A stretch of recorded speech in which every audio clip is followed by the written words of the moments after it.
Hygiene and his brothers were a bit hesitant to ride on the wolves, but they had to roll with it if we were going to get home in a smooth and timely manner. I was still going to run on my own, but it was fine. It's enjoyable to run at high speeds like that. Although the look Ranga was giving me suggested he was looking for a rematch for the last time I left him in the dust. Ranga, I know what you're thinking, but we have brought more people here with us, so we have to travel at a proper speed, but I'll be happy to make you eat dust in the future.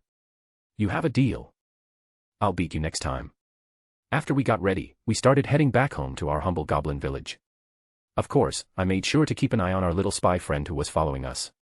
Oh. Author's note.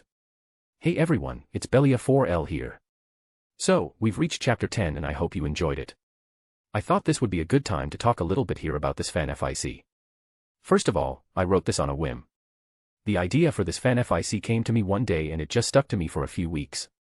I thought to myself that I might as well just write it and post it to get it out of my system. That's why the first chapter in my opinion doesn't make much sense and I expected to get a lot of flack from it. I feel that it was a rocky start and looking back at it I cringe sometimes when remembering what I was doing. The first chapter was written on a whim and looking back at it I have some regrets. But hey, it's already written so I can't change much about it now unless I rewrite the whole thing. The second thing I want to talk about is the reviews left so far and this is completely out of my expectations. It's like being stuck by lightning on a cloudless day. I never expected the 5-star reviews that this had received. When writing this I expected something mediocre and average at best. Nothing good, but nothing bad, but apparently some people like it, and others say they love it.